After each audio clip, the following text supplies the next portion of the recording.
নমস্কাৰ বন্ধু বান্ধৱীসকল, আজি আপোনালোকৰ মাজত লৈছোঁ এটা নতুন ভিডিঅ'। আজি আলোচনা কৰিব ওলাইছোঁ মুখ্যমন্ত্ৰী মহিলা উদ্যমিতা অভিযানৰ যিটো বিজনেছ প্লান আছে, সেই বিজনেছ প্লানৰ বিষয়ে আজি আলোচনা কৰিম। তো আপুনি যিহেতু এই ফৰ্ম লাভ কৰিছে বা এই ফৰ্ম জমা দিয়াৰ যিহেতু আৰু বেছি দিন নাই, আপোনালোকে 3 তাৰিখৰ পৰা 5 তাৰিখৰ ভিতৰত আপুনি এই ফৰ্ম জমা কৰিব লাগিব। তো ফৰ্ম জমা কৰাৰ আগতে যিহেতু আপোনালোকে এটা বস্তু জানিব লাগিব, আপোনালোকক যিহেতু কোৱা হৈছে যে বিজনেছ প্লান, তো বিজনেছ প্লান আপোনালোকে কেনেকৈ পৰিকল্পনা কৰিব। তো বিজনেছ প্লান পৰিকল্পনা আপোনালোকে কি কৰিব লাগিব, ক'ত যাব লাগিব। তো বিজনেছ প্লান যিটো পৰিকল্পনা কৰাৰ কাৰণে আপোনালোকক যিহেতু এখন ফৰ্ম দিয়া হ'ব, সেই ফৰ্মখন আপোনালোকে অনলাইনৰ পৰা ডাউনলোড কৰিব লাগিব বা আপোনালোকক মই ডিছক্ৰিপশ্যনত লিংকটো দি দিম। তো কেনেকৈ আপোনালোকে তাৰ পৰা আপোনালোকে ডাউনলোড কৰিব পাৰিব। আৰু আজি আপোনালোকক ক'ব খুজিছোঁ এই বিজনেছ প্লানটোৰ মানে আপোনাৰ ফাৰ্ম ব্যৱসায়িক পৰিকল্পনাৰ আপোনালোকক কেনেকৈ আপুনি এই ফৰ্মখন ফাইল কৰিব, কেনেদৰে কি কৰিব। তো এই ফৰ্মখন মোৰ ওচৰত হাতত আহি পৰিছে, যিহেতু মই আপোনালোকক আজি ষ্টেপ টু ষ্টেপ আপোনালোকক দেখাম এই ফৰ্মখন কেনেকৈ আপুনি ফাইল কৰিব লাগিব। তো ভিডিঅ'টো একেবাৰে স্কিপ নকৰিব, শেষলৈকে চাই থাকিব। তো বলক ভিডিঅ'টো আৰম্ভ কৰোঁ। ৱেলকাম টু মাই চেনেল কুটলাগছম। তো গাইজ, এইখনেই হৈছে আপোনাৰ সেইখন ফৰ্ম, যিখন ফৰ্ম আপোনালোকক দেখুৱাব খুজিছোঁ। মুখ্যমন্ত্ৰী মহিলা উদ্যমিতা অভিযান MMUA ফাৰ্ম ব্যৱসায়িক পৰিকল্পনা। তো আপোনালোকে যিহেতু আপোনালোকে ফাৰ্মিং কিহৰ বিষয়ে আপোনালোকে মানে ব্যৱসায়টো কিহৰ ওপৰত পৰিকল্পনা কৰিব, কেনেকৈ আপুনি ব্যৱসায়টো কৰিব লাগিব, ইয়াৰ ওপৰত আপোনালোকে এখন তালিকা প্ৰস্তুত কৰিব লাগিব। তো মই তালিকাখন প্ৰস্তুত কৰিছোঁ, আপোনালোকক মই ইয়াত ষ্টেপ বাই ষ্টেপ আপোনালোকক জনাম কেনেকৈ আপোনালোকে বিজনেছ প্লানটো বনাব পাৰিব। তো প্ৰথমতে আপোনালোকে এই ফৰ্মখন লৈ ল'ব। তো এই ফৰ্মখনত প্ৰথমতে আপোনাৰ নাম লিখিব লাগিব, আপোনাৰ প্ৰথম নাম। তো প্ৰথম আপোনালোকে ইয়াত বিজনেছটো আপোনালোকে ইয়াত চিলেক্ট কৰি ল'ব, যিটো বিজনেছ প্লান। তো আপুনি কিহৰ ওপৰত আপুনি ব্যৱসায়টো কৰিব, আপুনি কিহৰ ওপৰত ব্যৱসায় হওক বা আপুনি ফাৰ্ম যদি খুলিব বিচাৰিছে, তেনেকুৱা আপোনালোকে কেনেকৈ কৰিব। আপোনালোকে যদি আপুনি যদি ফাৰ্ম খুলিব খুজিছে ছাগলী বা আপুনি গট ফাৰ্মিঙৰ বিষয়ে আপুনি কৰিব বিচাৰিছে, তেতিয়াহ'লে গট ফাৰ্মিং ইয়াত লিখি দিব। তো গট ফাৰ্মিং আপোনালোকে মানে ছাগলী পালন কেনেকৈ, আপোনালোকে ছাগলীৰ যদি আপোনালোকে পালন কৰিব বিচাৰে, তেতিয়াহ'লে ছাগলী উৎপাদনৰ মানে আপুনি ফাৰ্মৰ বাবে ইয়াত আপোনালোকে গট ফাৰ্মিং ইয়াত লিখি দিব। তাৰপিছত নেক্সট আপুনি ইয়াত লিখিব লাগিব আত্মসহায়ক গোটৰ সদস্যৰ নাম। আপোনাৰ গোটত আপোনাৰ কি নাম দিয়া আছে, আপোনাৰ যিটো নাম হ'ব সেই নামটো এনেকৈ আপুনি লিখিব লাগিব। নেক্সট আপুনি লিখিব যোগাযোগৰ তথ্য, গাঁও আৰু পঞ্চায়তৰ নাম, আপোনাৰ গাঁও পঞ্চায়তৰ নামটো ইয়াত দি দিব। নেক্সট আপুনি ইয়াত দিব আত্মসহায়ক গোটৰ নাম আৰু পঞ্জীয়ন নম্বৰ। আপোনাৰ যিটো মানে আত্মসহায়ক গোটৰ যিটো নাম আছে, সেই গোটৰ নামটো আপুনি ইয়াত দিব লাগিব। তো আপোনাৰ যিটো নাম হ'ব আপোনাৰ সেই নামটো দি দিব, যিহেতু ইয়াত দিয়া হৈছে ৰাংঢালী SHG। তাৰপিছত ইয়াত আপোনাৰ নেক্সট যিটো আহিছে বৰ্তমান কৰি থকা অৰ্থনৈতিক কাৰ্যকলাপ, কাৰেণ্ট ইকনমিক এক্টিভিটি। আপুনি আগৰে পৰা যদি কি ব্যৱসায় কৰি আছে এই ব্যৱসায়টো, তেতিয়াহ'লে এনেদৰে আপুনি লিখি দিব গট। যদি আগৰে পৰা কৰি থাকে তেতিয়াহ'লে লিখি দিব আপুনি গট বুলি, ঠিক আছে। তাৰপিছত নেক্সট আপোনাৰ আহিল আজিৰ তাৰিখত মুঠ বাৰ্ষিক আয়।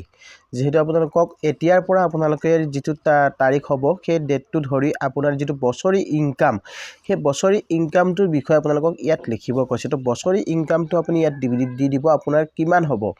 আপোনাৰ যদি এটকাও ইনকাম নাই, তেতিয়াহ'লে আপুনি 0 কৰি দিলেও হ'ব, বা আপুনি যদি যিমান কৰে 10, 20, 30, 40, 50 যিমান হয় আপুনি যিমান ইনকাম কৰে, তো সেই বস্তুটো আপোনালোকে ইয়াত দিব লাগিব। নেক্সট আহিল আপোনাৰ কোনবিধ ব্যৱসায়িক কৰ্মৰ পৰিকল্পনা কৰিছে, আপুনি কোনটো ব্যৱসায় কৰিব বিচাৰিছে। যদি আপুনি ফাৰ্মিং কৰে তেতিয়াহ'লে ফাৰ্মিং লিখি দিব, গট ফাৰ্মিং। নেক্সট আহিল আপোনাৰ ব্যৱসায়ৰ প্ৰকাৰ, টাইপ অফ বিজনেছ, ইয়াত টিক কৰিব দিছে। উৎপাদন হ'লে আপুনি যদি উৎপাদনৰ কৰিব ভাবিছে, তেতিয়াহ'লে উৎপাদন টিক কৰি দিব। সেৱামূলকত টিক কৰি দিব, নহ'লে আপুনি বাণিজ্যিক হ'লে ট্ৰেডিঙত আপুনি টিক কৰি দিব। তো এনেকৈ আপোনালোকে কৰি দিব লাগিব।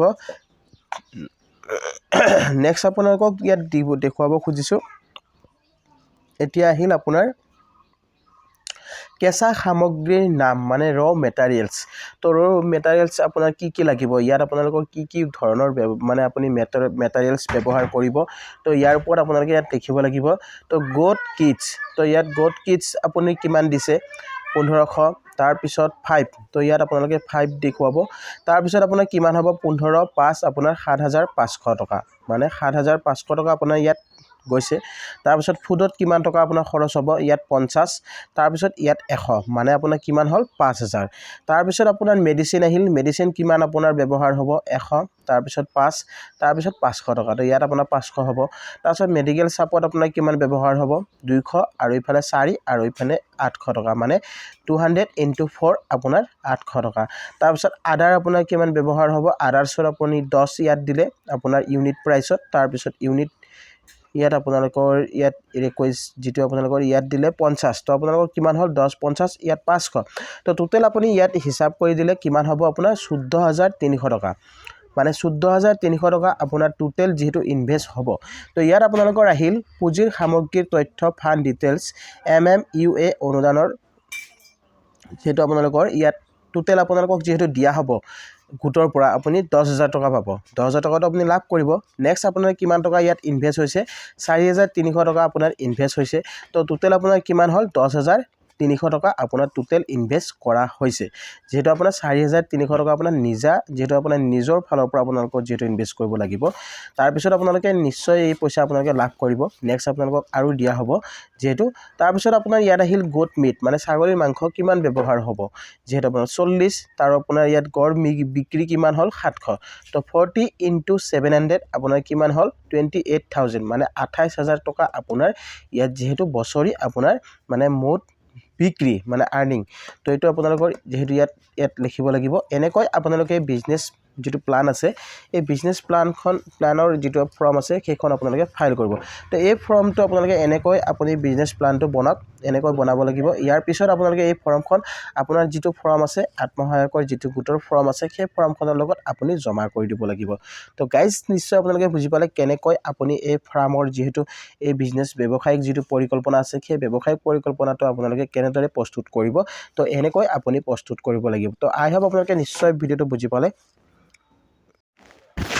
তো গাইজ আপোনালোকে নিশ্চয় ভিডিওটো বুজি পালে তো আজি আপোনালোকক যেটো ইনফৰমেশন দিলো যেহেতু বিজনেস পৰিকল্পনাৰ বিষয়ে আপুনি আত্মসহায়কৰ গোটৰ যদি মহিলা হয় তেনেহলে আপুনি এই বিজনেস প্লান আপোনালোকে প্ৰস্তুত কৰক আপোনালোকে এই বিজনেস প্লান প্ৰস্তুত কৰাৰ পিছতহে এই ফৰ্মখন আপোনালোকে লগত জমা কৰিব লাগিব তেতিয়াহে আপুনি এই যেটো সুবিধা আছে আপোনাৰ যেটো 10000 টকা সেই 10000 টকাটো আপুনি লাভ কৰিব পাৰিব তো গাইজ কেনেদৰে আপুনি বিজনেস প্লানৰ যেটো আপোনালোকৰ পৰিকল্পনা আছে সেই পৰিকল্পনা আপুনি কেনেকৈ প্ৰস্তুত কৰিব লাগে আজি মই এই ভিডিওটোত আলোচনা কৰিলো তো আপোনালোকে নিশ্চয় ভিডিওটো বুজি পালে তো আজিৰ ভিডিওটো আপোনালোকে এখিনি জনাব লগা আছিল আৰু ভিডিওটো চাই যদি ভাল পাইছে তেতিয়ালে এটা লাইক আৰু শেয়াৰ কৰি দিব আৰু লগতে মোৰ চেনেলটোত যেসকলে নতুন কৈ আছে তো চেনেলটো সাবস্ক্ৰাইব কৰি ৰাখিব আৰু কাষত থকা বেল আইকনটো প্ৰেছ কৰি দিব যাতে এনেকুৱা ধৰণৰ নতুন ভিডিও আহিলে সকলোতকৈ আগত পাই থাকে তো গাইজ আজিলৈ ইমানে জয়